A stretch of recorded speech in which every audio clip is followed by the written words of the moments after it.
他说啊，盐这个东西虽然小，3餐必须有，要是让洋人控制了，那你就是千古罪人，你就是秦桧，他让你自重。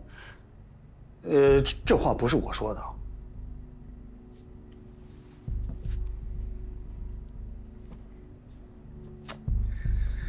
这倒像我那兄弟说的话。不过他这个人就是太一本正经，你帮我捎句话回去。哎，您说，我就一个要求。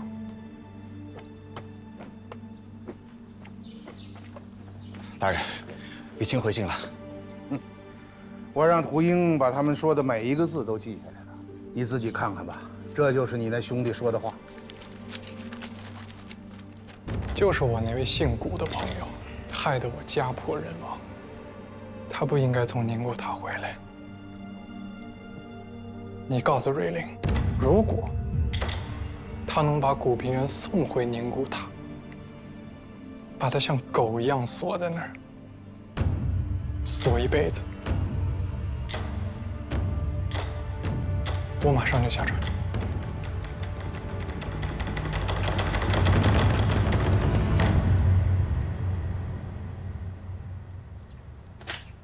哎，这就是人心呐，简直是太可恶了。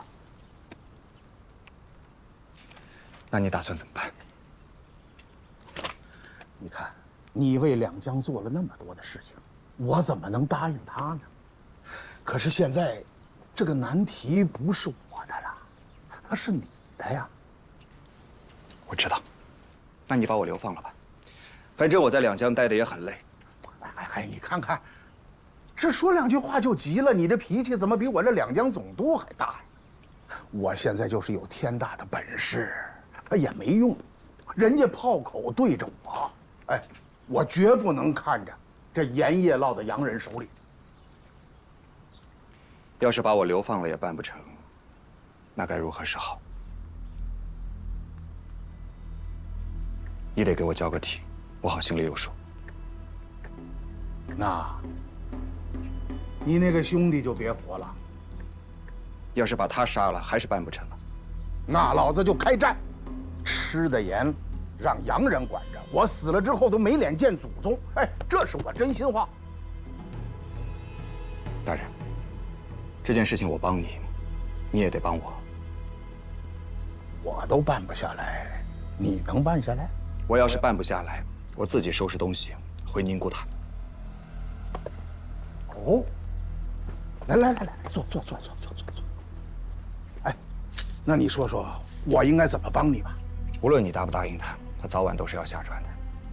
这件事情的关节，缺了他不行。他下船之后，无论你是杀他也好，抄他家也好，封官许诺也好，我觉得都没有用。不如就大大方方的认账。我认账？哎，你傻了吧你啊？啊！我当几天两江总督怎么样？全权代理帮您往下谈，事成之后你放我回安徽。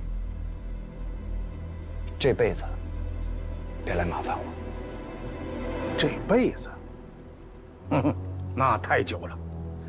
行还是不行？你是两江总督，朝臣领袖，能不能说句让我相信的话？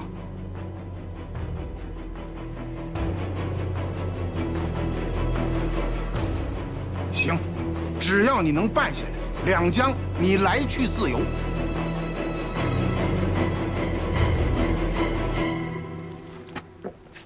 东家，怎么了？来了一个人，让您到门口去迎他。怎么不进来？他就让您去门口迎他。谁呀？这么大架子？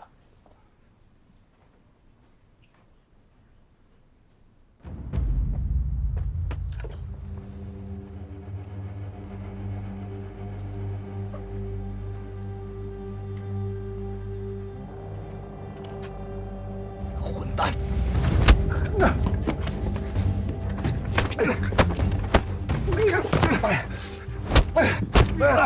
还有脸来！开子，这谁呀？这是？干嘛呢？你别老老说，你还有脸来？好了好了，混账！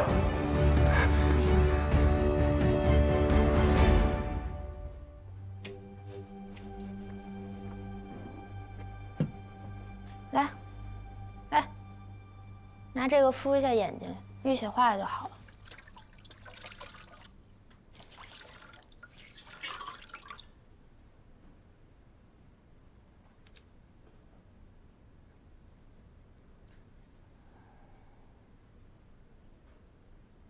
你就是懒吧？我教你几招，他早就死了。你不许帮忙啊！我帮忙，我帮忙，你尸体已经凉透了。凉了也好，先回去吧。有话好好说啊，别再打架了。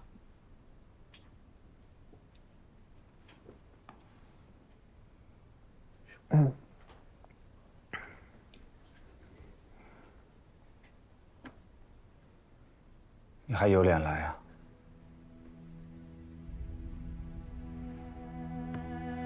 我现在不能进南京城，不知道那老家伙会用什么恶毒的招式对付我。你是不是就想看看我还在不在了？我包袱都收拾好了，随时准备去宁古塔。你去宁古塔不是挺好的吗？你本来就应该待在那儿，不是吗？你脑子是不是有问题啊？你为什么要这么做？我现在想帮你，我都没办法，你知道吗？我不用你帮我，你也帮不了我。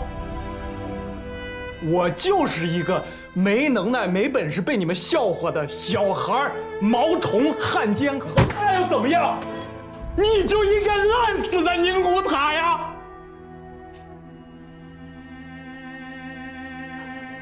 我好好的一个家都没了，我没路走了。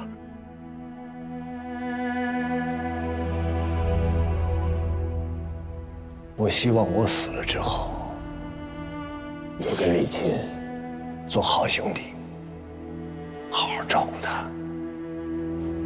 这孩子有点聪明劲儿，就是性格太急躁。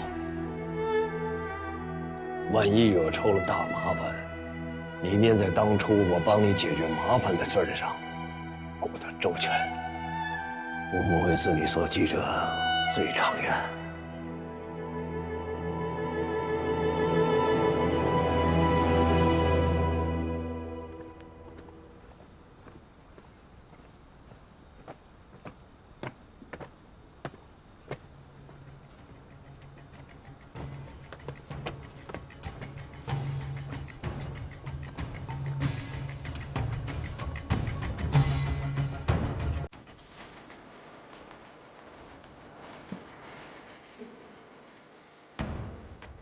李清，见过大人。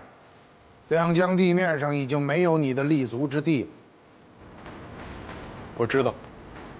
皇上、皇太后震怒，查抄你的财产，还有所有的商铺。是。你年纪轻轻的，不要因为赌气做这种事情。你要是把盐的事情处理好了，我来保你。大清国可闹不起这样的笑话。我要是做不到，如果你这个人没了，消失，变成了灰，我就把这些灰装在炮弹里，再把这炮弹打到海里。我看你说的那些契约，有谁能证明是真的？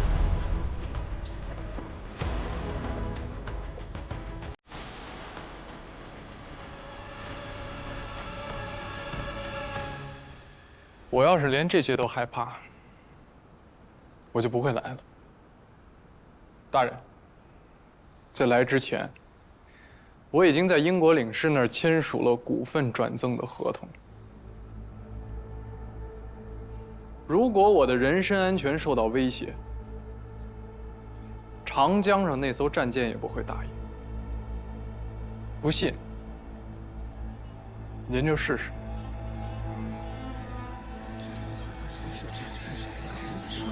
你是铁了心的要卖国了，是吧？别说那些没用的。理查德先生需要和您探讨一下具体的合作细节，你们需要派个人出来代表两江签字。我向您保证，速度会很快，不会占用您太多的时间。小兔崽子，咬人一口，入骨三分。古平原，卑职在。既然事情无法挽回了，本都许你代理两江总督府的一切对外交涉，以及钱粮事务。两江的人力物力，听你调遣；两江的官员，随时候命。你来处理吧。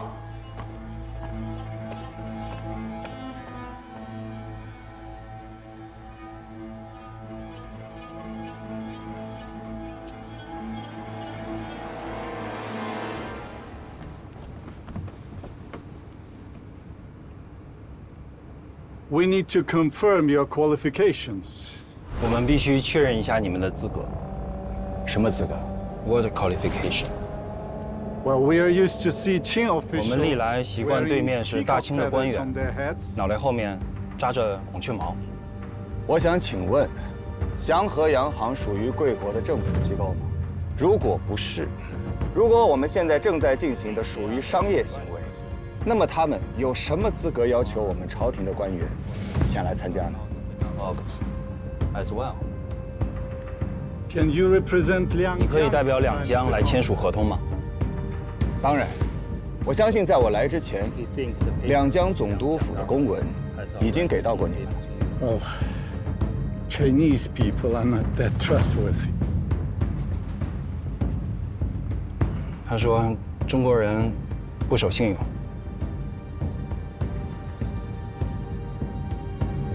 我们的国家也绝对不会因为保护鸦片而开战，这就是两国的不同。 That is the difference between our country.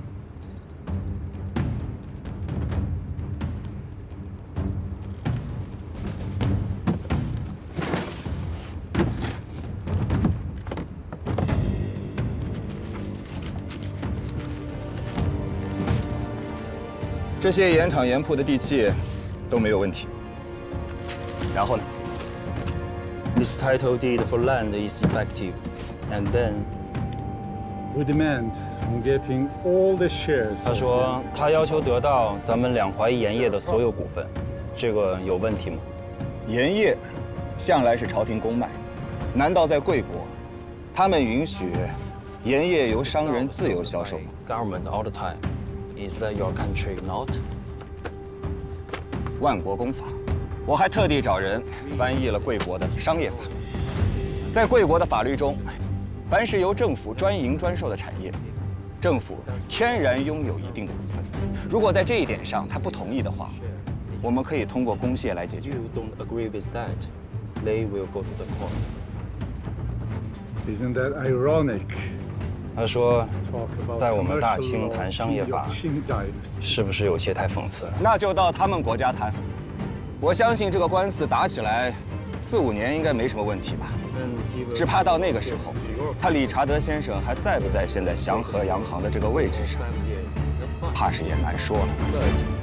Are you sure you will still? 到时候李清的那笔账，要是久久不能兑现，成了坏账， Li Qing's money. 我会为他感到忧虑。 Like that.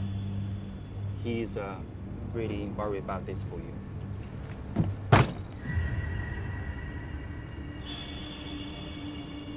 Our trading company believes that we have rights. 他说，我们祥和洋行认为，我们有权利去取夺我们的抵押物的产权，这一点上没有争议吧？没有争议，但是我想通过商人的角度来提醒他，一切的买卖都应该建立在自由、自愿的基础之上。如果用他现在的这种态度进入到大清商业，那完全就是个错误。他现在手中这些盐田的地契，我敢担保，等他看到以后会发现，只不过是一片平坦的石头，没有人会愿意为他工作。而所谓那些盐铺的房契，不过是一堆空房子，没有人愿意为他开店。他将一无所获。 The title deed of land. Oh, I have many ways to make my collateral profitable. 他说，他们有多种方式可以让他们的抵押物盈利，他们可以卖给别的国家，或者可以卖给我们的朝廷。总之，在世界上，咱们中国人太爱面子，他们不相信我们可以依靠拖延来完成我们的商业目的。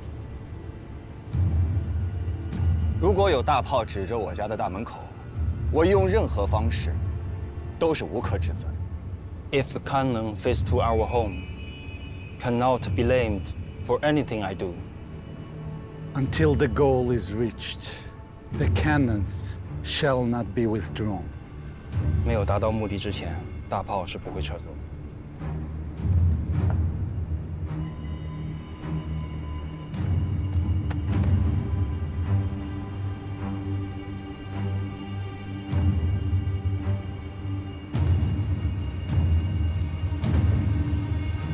Or maybe we can continue our negotiations in 1 month.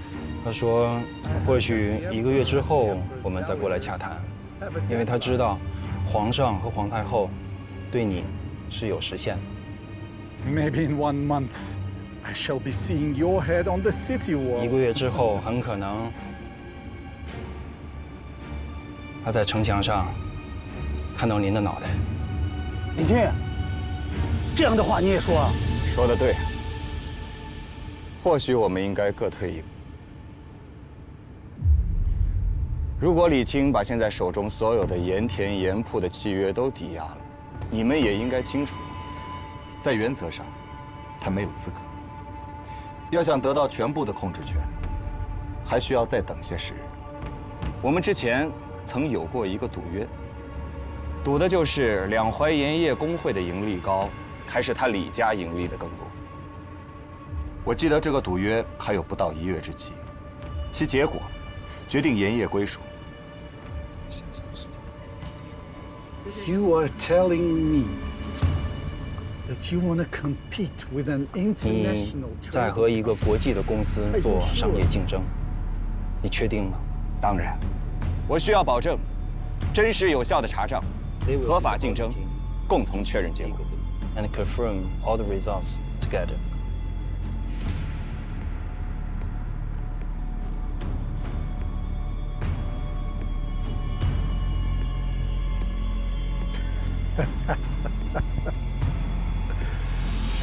I need a contract. 我们需要签署一份约定。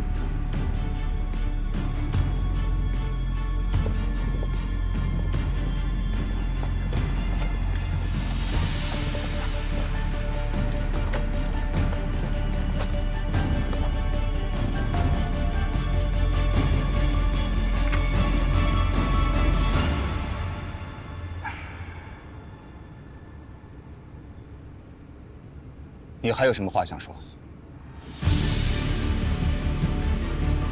我现在落笔签字，明天就有人上京城抄你的家，威震天下的李家，从此就没了。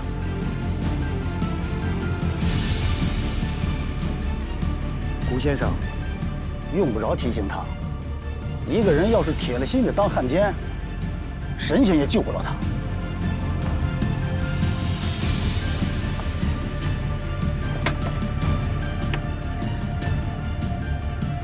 我不要。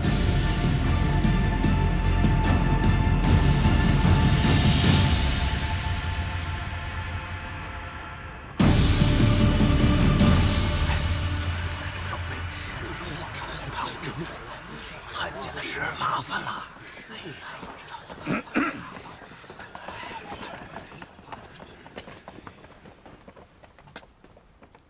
大人啊，免礼。诸位。 你们也都知道，这祥和洋行准备染指两淮的盐业，我委托古先生全权梳理两江的钱粮，他的命令就是我的命令。此事性命攸关，大伙儿都要小心啊！哪个装糊涂或是底下和洋人勾勾手指头，我拿他试问。哎，吴先生，请上座吧。哎呀，请。哎，来，快点。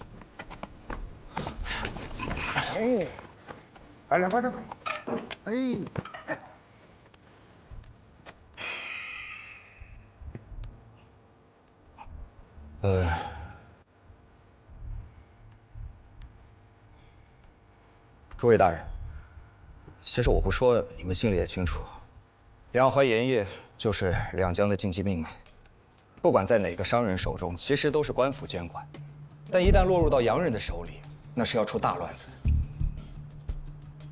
既然我们现在决定了要和洋人打一场仗，那我们就要全力以赴的备战。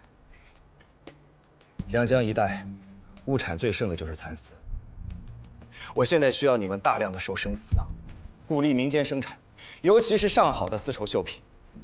我知道你们现在库存还有很多，但是我需要的量更大，你们一定要尽全力去收。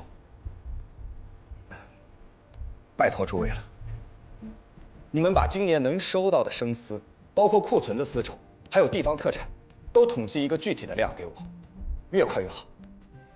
啊，书案都给大家备好了，想不起来的、记不住数的，赶紧派人回去查一查。今天必须都给到我。去吧。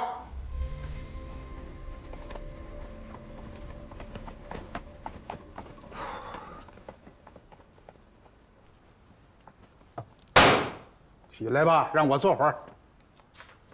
坐的好像还挺舒服的。我看你坐着，我胃疼。起来。你要不坐那儿，总督大人头疼，他的身子好不了喽。行了，你闭嘴，你起来。哎，你等会儿，我问你，你要那么些丝干什么呀？啊？天机不可泄露。我还要见几个重要的客人，二位大人，先失陪。哎。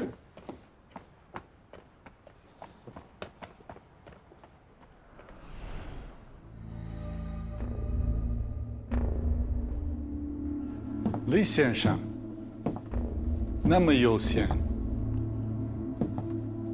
你不会让我输给这个中国小子吧？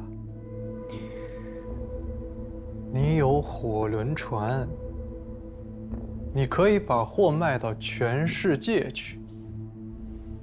东印度公司难道打不赢两江总督府吗？你觉得这个幸福的中国人能赢我吗？他也许会赢你，也许会赢我，但是他赢不了这艘船。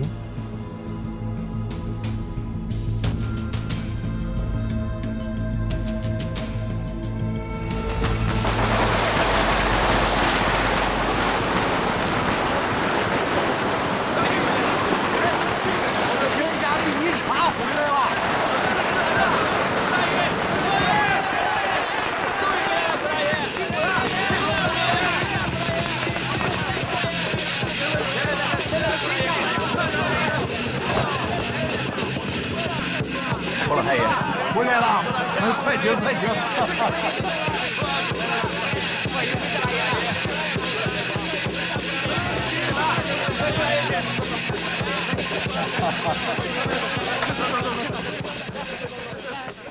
这是这些年跟洋人做生意的账，你仔细的看一下。大家伙儿都听说了，你跟洋人叫板，要做生意打赢他们，你就说需要咱们做什么，咱们是要钱出钱，要人出人。诸位，感谢的话不用多说了。我需要今年的春茶，从现在开始不能发往其他茶铺，特别是1级茶和2级茶，给我留住了，听我号令。好，大家伙都说好了啊，有熬不过日子的都来找我，切不可毁了大局。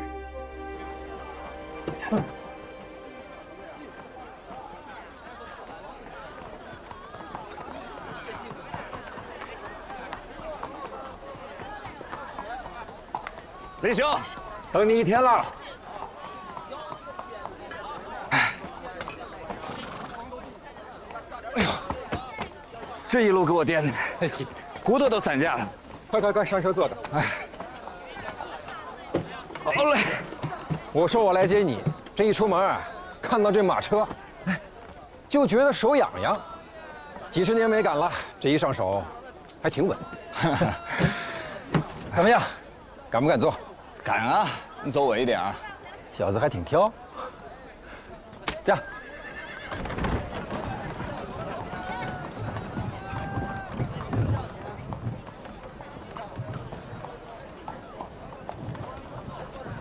还记得王天贵吗？我怎么不记得？他无子无女，失踪以后只有几个债主子成天寻他。他的那些票号当铺呢？那就天晓得喽。天晓得。你知道财富这东西是怎么回事的？它不是你的，也不是我的，它在大伙手里转圈儿，在谁那儿多待一阵，那是老天爷疼他。这样。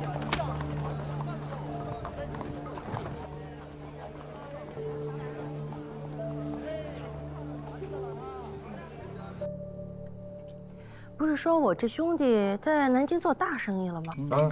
怎么回到咱们这儿，整得跟饿死鬼投胎似的？也不知道为什么一见到你们啊，特别饿。我在金陵的时候，我都愁得吃不下。哎，吃了我们家这么多面条，什么时候告诉我常玉儿怀孕的事儿啊？对啊。什么对啊？你是不是想等生了孩子之后才谢媒人啊？大奶奶，我错了。我还跟玉儿说呢，这孩子一出生啊，一定要认您做干娘。要不是您提点我那几句啊，我还不知道要糊涂到什么时候。这可是真话呀。当然是真的了，要不然我断饶不了你。坐吧。不过，你们是怎么知道的？啊，我们派人送了点药去。什么都不知道，这老娘一走，日子过得不怎么样啊。哎，行了，兄弟，讲正事儿吧。带了什么大买卖来？你可不知道这10天把我累的。我先是把湖州、金陵一带的私厂都跑了个遍，然后又去拜访了安徽的茶商会。从你们这儿走以后，我还要去杭州见吴财神。他常年经营丝绸，他的库存肯定很多。再然后我还要去趟京师，拜会一下总理衙门。为什么呀？我最近啊研究了一下万国公法。这万国公法里说，在各国行商都是自由的。那我国出口印度的，主要就是茶叶、丝绸、药品、瓷器这么4大类。瓷器嘛，我不是很懂，其他3样我还有些门路，还是之前的那个思路。我想绕过东印度公司。你想把东西直接运到印度？如果可能的话，我想再走远一点，一直往西过印度洋，到英国人、美国人那里去卖。他们既然能来，我们为什么不能去啊？来，喝一个，这有点吓人。我也喝一杯。我听说你跟祥和洋行在盐田产权上有个半年的赌约，怎么会还有功夫去整这些事儿呢？大奶奶觉得我能赢吗？不能赢吗？眼下这个局面一上来肯定是赢不了。想要生意做得大，市场就得大。我们的市场无非是南七北六13省，除了5个产盐区，剩下的省份盐店的规模和利润基本上已经饱和了。那祥和洋行他们的利润从何而来啊？左手倒右手啊，直接卖给东印度公司。他们想让资本进到盐业，多花点钱，他们也愿意。至于东印度公司再想卖给谁，那就天晓得了。不过他们的市场那么大，这点盐他们还是吃得下的。兄弟，你一个人跟东印度公司打，你觉得可能吗？你这是以一人之力敌一国呀，志气是很大，但根本做不到。我之前出国，你也知道，也是卖给当地代理商，利润是高一点，但是我们做这洋人的船，出国的机会不是经常有。你要在那儿建立一个自己的商业基础，恐怕10年、20年都不够。我可没10年20年，做不到，做不到。人力有时尽。再说，在这个时代里，做这样的生意，都不算经商了，那是国家和国家的较量，你是太异想天开。你进的蚕丝、茶叶，这些货物要押多大一笔资金呢？大清国明文规定，不允许商人自由出国做生意，对吧？你这是犯王法。你还要租赁英国商船，海关能同意吗？商船会答应吗？据我所知，上海的商船基本都是东印度公司的。还有最后一件，就算你克服所有这些困难，把东西运到印度，我问你，哪儿是你的货站？哪儿是你的大本营？哪儿是你的分店？谁是掌柜？谁是伙计？你到的时候，两眼一抹黑呀！你卖给谁去啊，兄弟？可是这茶叶和蚕丝都是有时效性的，最多也就是2、3个月的经营时间吧。茶叶会老，蚕丝会旧，这一不小心就会血本无归啊！夫人，你没明白？我当然明白了，他是想敲山震虎，让东印的公司把吃进去的盐田产权再原本的给吐出来。可问题是，想照方抓药，能办得到吗？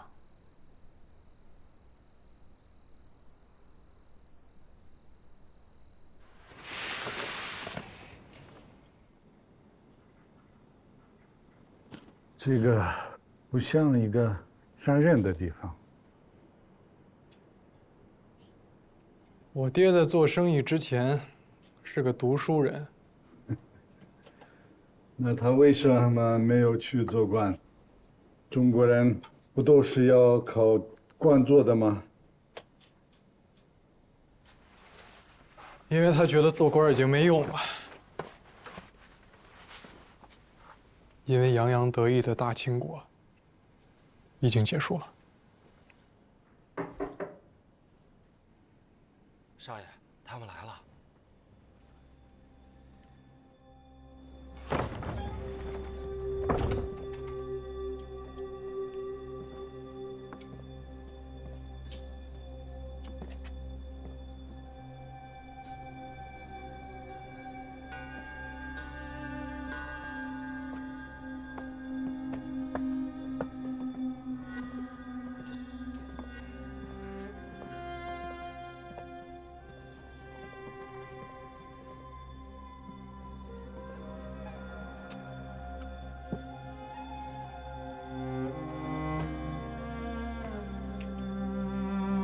给大人请安。李钦，本都奉旨抄家，你可知晓啊？请大人说的再详细一些。你把盐田的地契抵押给了祥和洋行，使两江元气大伤。本都此次进京赴京请罪，圣母皇太后震怒。想你和你爹虽然是捐官出身，但毕竟是大清臣民，如若幡然悔悟，咱们还有商量；否则，可就别怪我无情了。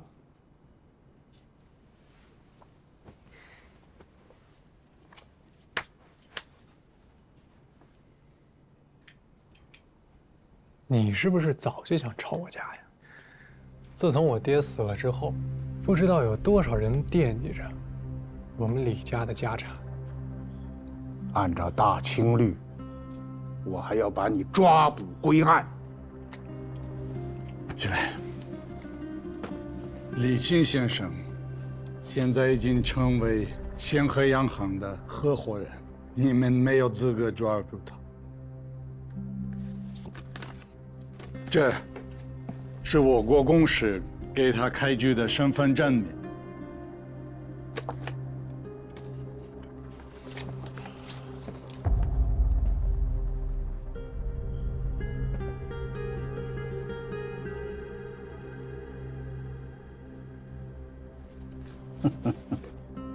李钦，你连祖宗都不要了吗？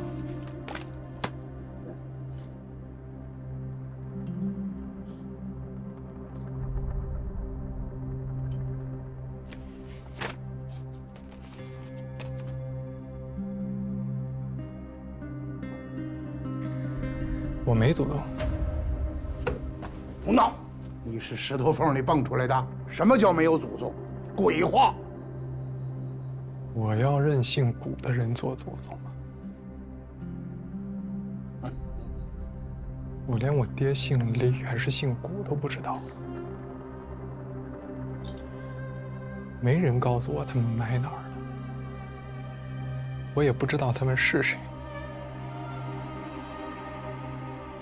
我爹死了之后啊，我才发现这天底下好像就我自己个儿。您就甭费那心了。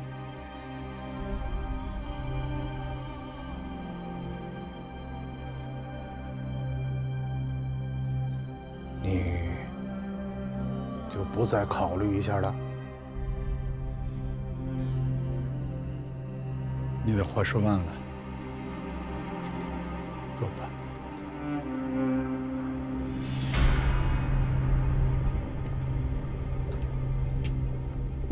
抽手！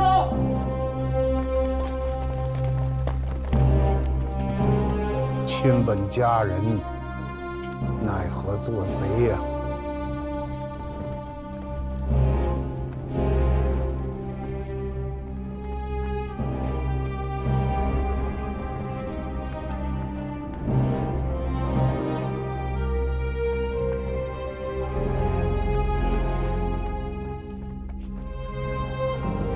这么好一家，没了。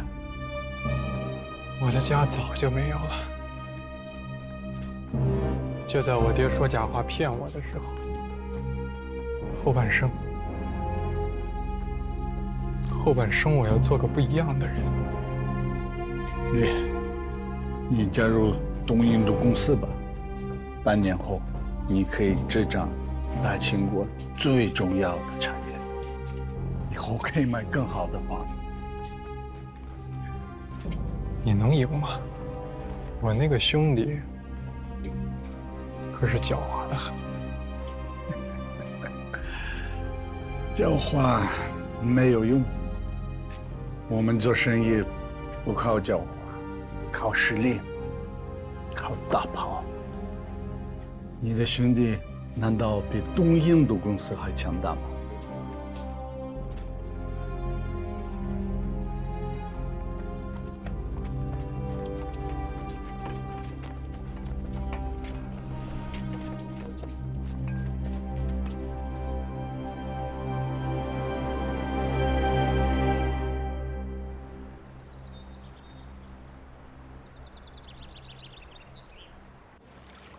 五兄弟，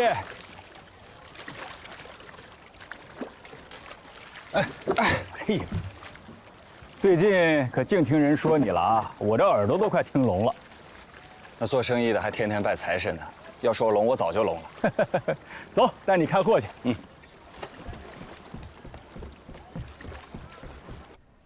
五兄请进，打开吧。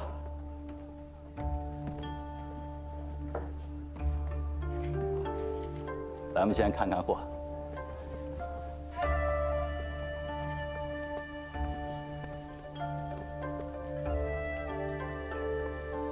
这简直……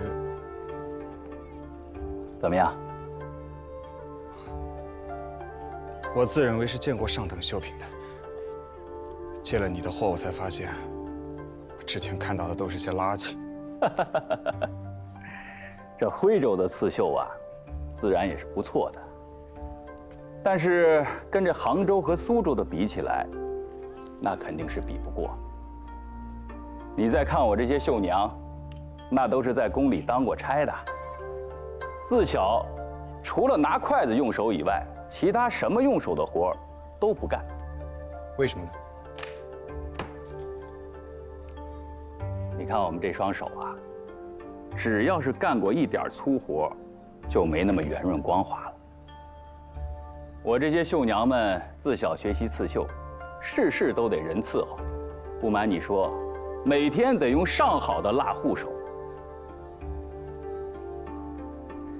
这样才会在这些丝绸上几千针、几万针的刺绣，而不留一点痕迹，也不会把这绸面上磨起一点毛来。这可都是我们丝绸行业的大机密，你不干这个，我才敢告诉你，财神，您真是把生意给做到家了，不像我，贪多嚼不烂。来坐，你们下去吧。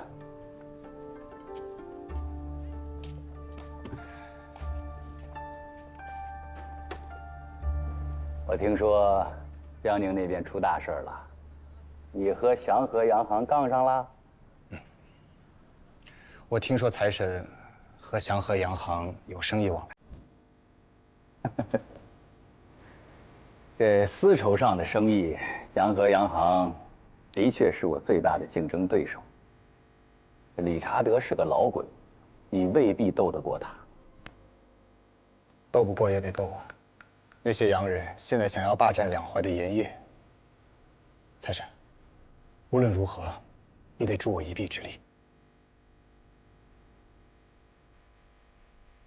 哎呀，我们两家缠斗了几十年，你倒说说看，有什么好办法？要是能赢，我自然是乐享其成的。我想知道，他们东印度公司驻派在大清的，是不是只有祥和洋行一家？那自然不是。那英国的商业公司在印度的，是不是只有东印度公司？这个东印度公司只是其中的一家，不过要是论规模的话，它的确是最大。规模我不需要太大，其实我这个办法是从《战国策》里学来的，可以帮助吴兄你扫平你的竞争对手。这话从何而来啊？我需要你库里最上等的好货。这好办，你看上什么了尽管说，要运到哪里，我租船给你运过去便是。不能用普通的船运，我想联系一下英国公司，用他们洋人的船运到印度，或者干脆直接运到英国。我还需要你陪我跑一趟上海，面见海关道的赫德大人。我要出海西行，围魏救赵。这船我怕是租不来。这船，自然有人帮我租。我知道你跟赫德大人交好，所以我怎么也得拉着你陪我一起。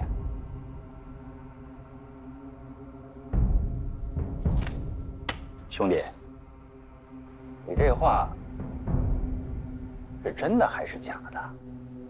我立了军令状的，开不得玩笑。我估计你会来，只是没想到这么晚。是吗？我没说你，你来我没有想到，但他来，应该的。我是替人受过，不来不行啊。这篓子捅大了。这几天我接到了旨意，圣母皇太后严令两江总督收回盐场。你们是怎么回事啊？惹上了东印度公司了。我替你们去说说情。这种生意不是靠人情可以做出来的。假如我是东印度公司，谁求我都没有用。你是接到了信儿，还是自己想出来的？大人已经去商量过了吧？我接到旨意后就去商量了，没有用啊。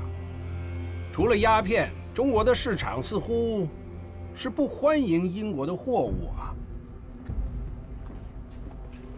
大人，见过大人啊，你过来吧，坐这儿说话。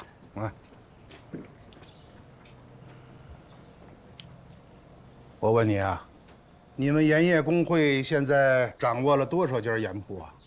回大人的话，加上新开的这117家，总共是305家。你这305家，我且不算你新开投入的价钱，算你盈利最满的时候，一年有1000万两吗？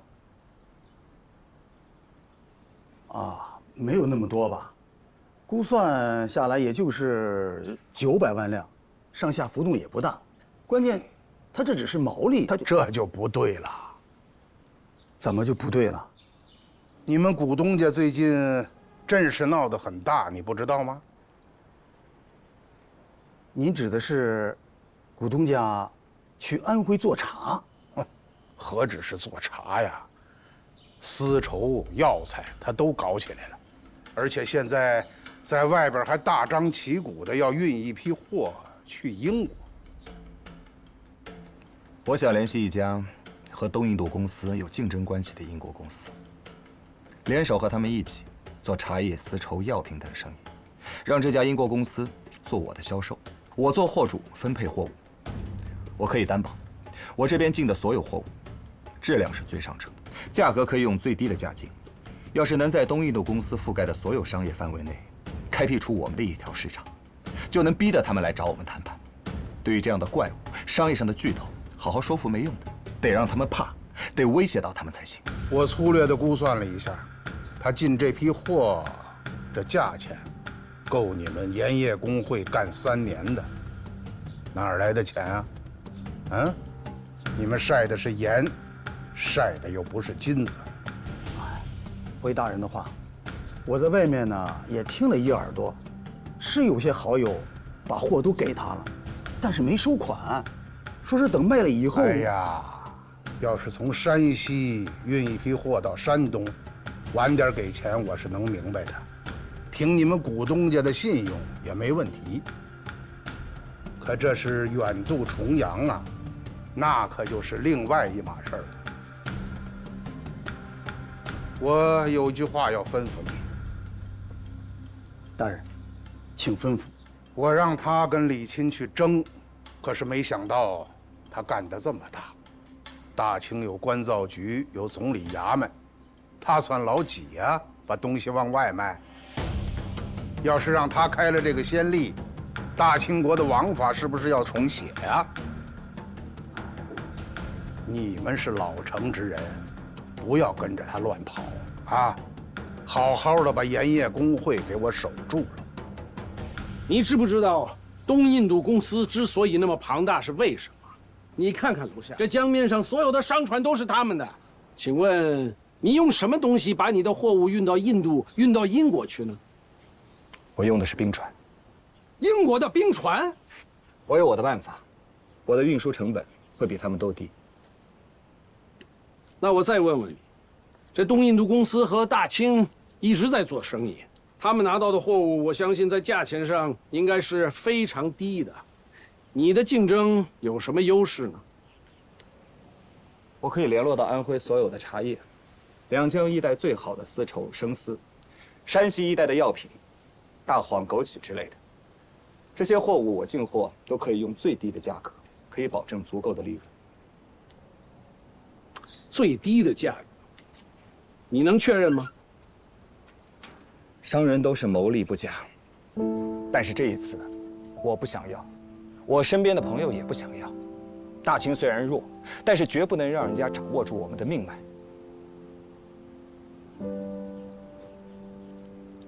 啊，无非就是今年我们江南的丝绸生意不做利润了，这一点我可以做保。那其他的呢？这茶叶和药材的商人也都是这么想的吗？赫德大人，你不要小看我们这些手无寸铁的商人。经商之道，小到谋生，大到谋国，商战一样可以包括。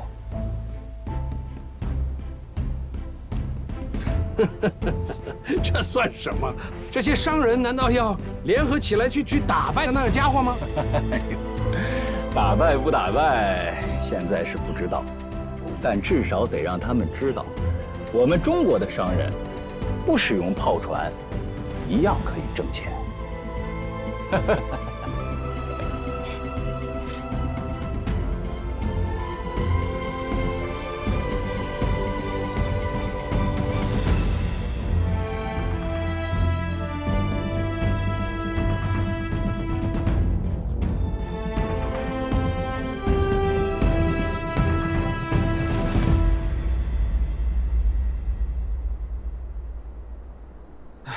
幸好出来了，不然啊，就像置身地狱一样。这洋人呀，还听不惯咱们那戏呢，哐哐哐，掀那大锣太闹。哎，我问你，你这回是斗气儿啊，还是来真的？此话怎讲啊？你要是斗气儿啊，咱们就齐心协力，把这个什么东印度公司吓得收兵就完事儿了。千里出门只为财，谁也不会跟谁真过不去。但是你要是认真的，这可就危险了。这是3000年没有出过的事儿啊！我要是跟你说，我就是真的呢？你别逗我了，不会真想这么干吧？啊？这可是大清朝，不是英吉利。你要真弄着船把这货运出去，朝廷怎么办？这大清律里可没有这一条。吴兄啊，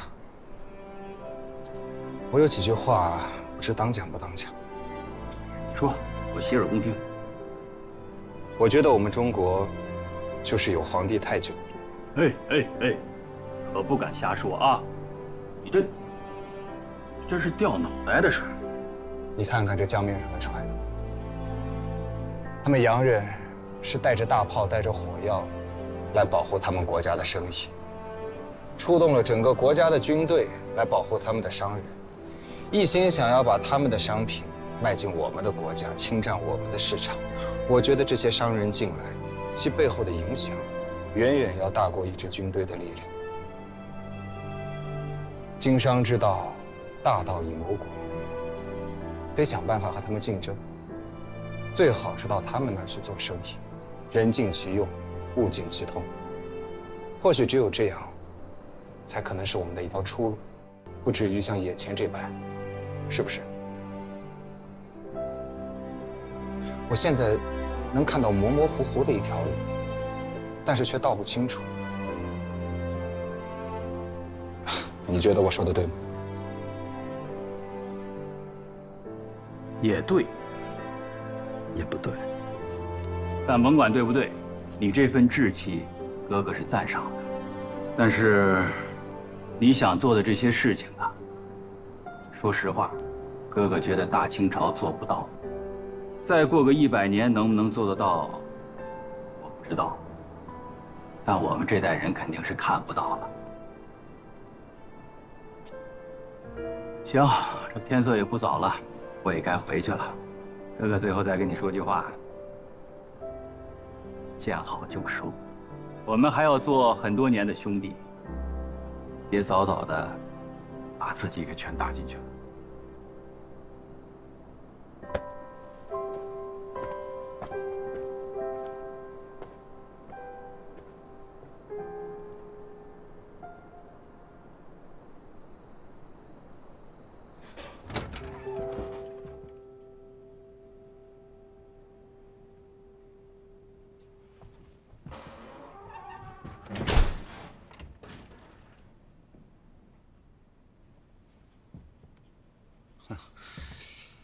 苏小姐真是个妙人呐！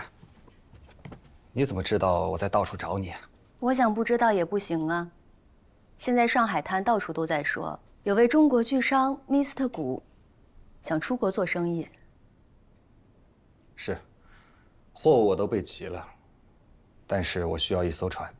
商船现在都是英国的，我没资格租，他们也不会租给我。我就突然想起来，苏小姐好像有一艘冰船。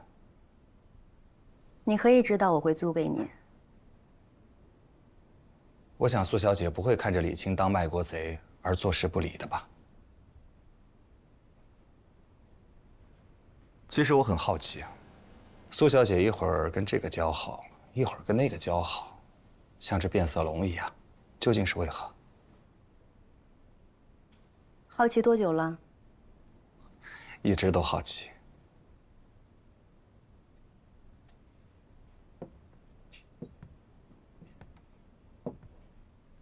我爹的事儿你应该知道吧？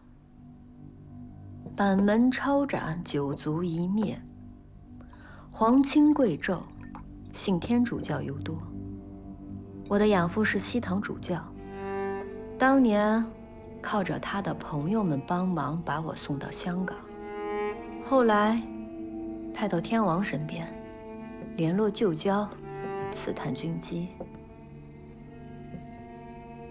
可惜天王不成事，毁了多年基业。天国虽亡，但我的世仇还在。大清气数已尽，那时候，我就偷偷把有用的人才带出去。我不知道大秦国要变成什么样，但不管变成什么样，都比现在这个样子强。聊聊船的事儿吧。我确实有一艘能调度的船，花钱就能用。一艘葡萄牙炮舰，装你那些货是够的。但问题是，这船你没资格租。你的那些货，在名义上要找一个洋商来接手，他做大班，你做中国东家。不过你那些东西运到印度卖给谁呢？你怎么就知道我一定要把东西卖到印度呢？财神和一些英国的商人交好，他已经帮我联络完了。这一次，我想突破东印度公司的封锁，直接把我们的货物卖到英国。这倒是没猜到了。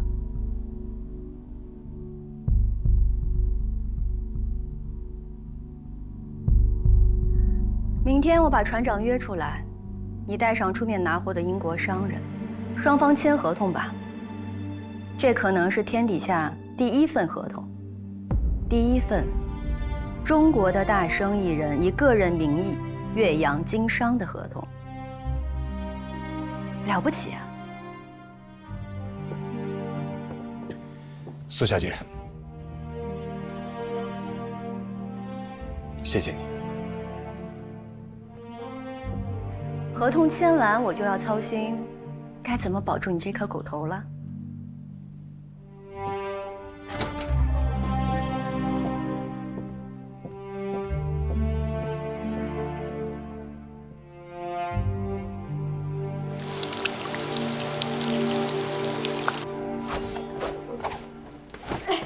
玉儿，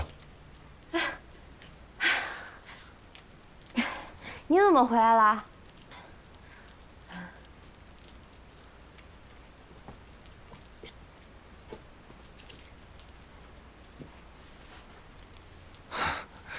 我想孩子了。你说是女儿还是儿子？儿子也好，女儿也好，最重要你们母子平安。我在外面跑了好久，我好想你们。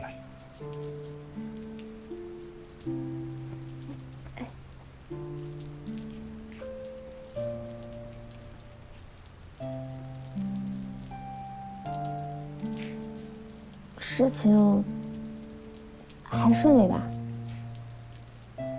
还行吧。大奶奶，两江总督府的人求见谷大爷。哎，他们耳朵怎么那么好呢？我刚回来就知道了。谷先生，总督大人请您过府一叙，有紧要事。看把你能的！去就回啊。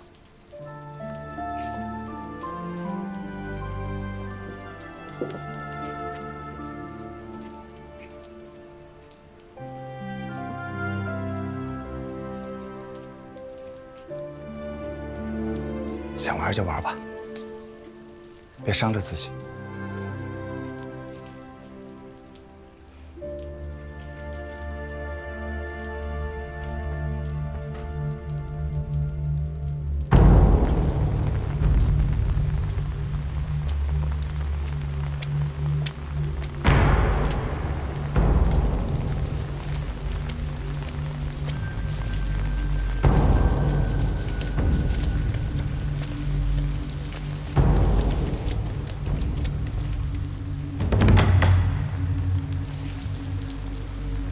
别在这里动手。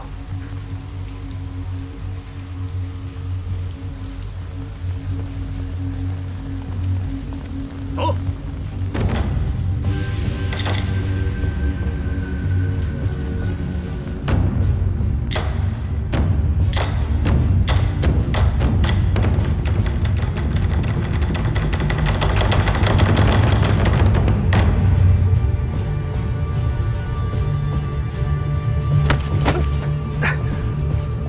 本都有话问你，你要据实回答，免受皮肉之苦。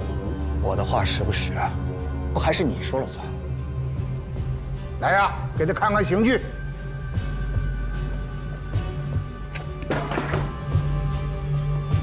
顾平原，你是聪明人，别让我问第二遍啊，否则这皮肉之苦你是吃不消的。我问你，你进货用的那么些的银两，是从哪儿来的？朋友的。这就不好了吧？啊！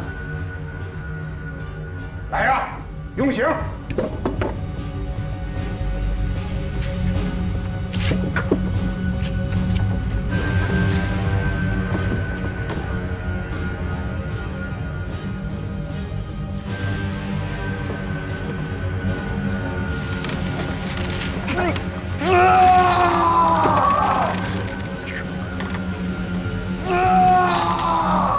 行了，去吧。